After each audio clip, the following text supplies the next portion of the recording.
নমস্কার, রিপাবলিক বাংলায় সকলকে স্বাগত। এই স্পেশাল সেগমেন্টে আজকের এপিসোডে বিশেষ অতিথি যিনি রয়েছেন তিনি বর্ষিয়ান রাজনীতিবিদ, আমাদের সঙ্গে রয়েছেন তথাগত রায়। নমস্কার।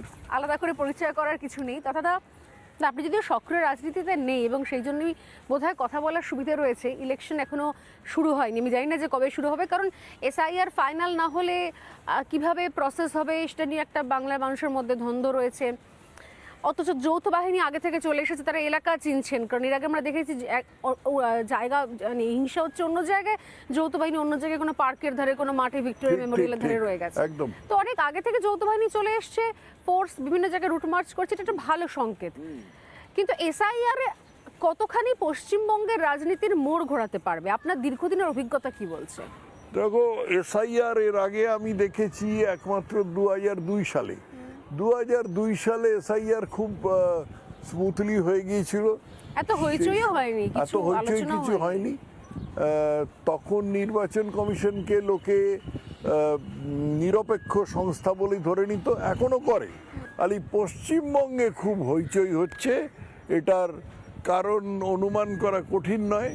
এবং কারণ থেকে এটা তুমি আগে যে প্রশ্নটা করছিলে সেইটার উত্তর পাওয়া যাচ্ছে খানিকটা, যে নির্বাচন কোন দিকে যাচ্ছে, লোকের মনটা কোন দিকে যাচ্ছে। না, এসআইআর যে এত নাম বাদ হচ্ছে, হিসেব তো বলছে এখনো মমতা বন্দ্যোপাধ্যায় নিজেই বলছিলেন, আমি একদিন শুনছিলাম যে 1 কোটির উপর নাম বাদ দিয়ে দেওয়া হবে।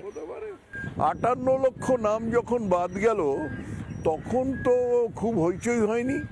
তখন না মমতা বন্দ্যোপাধ্যায়, না ভাইপো বন্দ্যোপাধ্যায়, থুড়ি অভিষেক বন্দ্যোপাধ্যায়, এরা কেউই বেশি চেঁচামেচি করেনি, কারণ 58 লক্ষটা তো হিসেবের মধ্যে ছিল। অভিষেক বন্দ্যোপাধ্যায় কয়েকবার র্যাম্প শো করেছিলেন, কয়েকজন মৃত ব্যক্তিকে সঙ্গে নিয়ে। তার বক্তব্য দাবি ছিল যে এদেরকে নাম বাদ দিয়ে দিয়েছে, এদেরকে মৃত ডিক্লেয়ার করে দিয়েছে, কিন্তু এরা আমার সঙ্গেই হাঁটছে।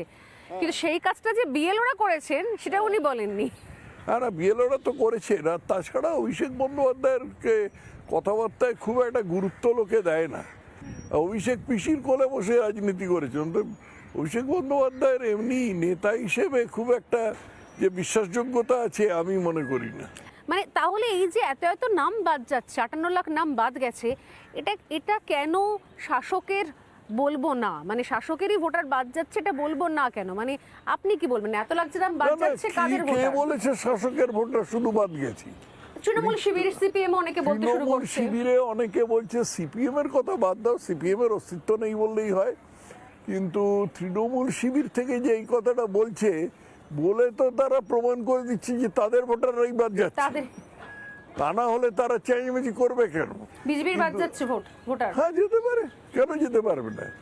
বিজেপির ভোটার বাদ যেতে পারে, কিন্তু গন্ডগোল হচ্ছে বিজেপি তো চেঁচাচ্ছে না, চেঁচাচ্ছে তো তৃণমূল। কেন চেঁচাচ্ছে? কারণ তৃণমূলের জানা আছে, মানে চোরের মন বোঁচকার দিকে বলে কথা আছে না, বোঁচকাতে ভুতুড়ে ভোটার, ভুয়ো ভোটার, বাংলাদেশি ভোটার, মৃত ভোটার, রোহিঙ্গা ভোটার, এই সমস্ত বোঁচকার মধ্যে আছে। অতএব স্বাভাবিকভাবে ওই বোঁচকা নিয়ে চিন্তা।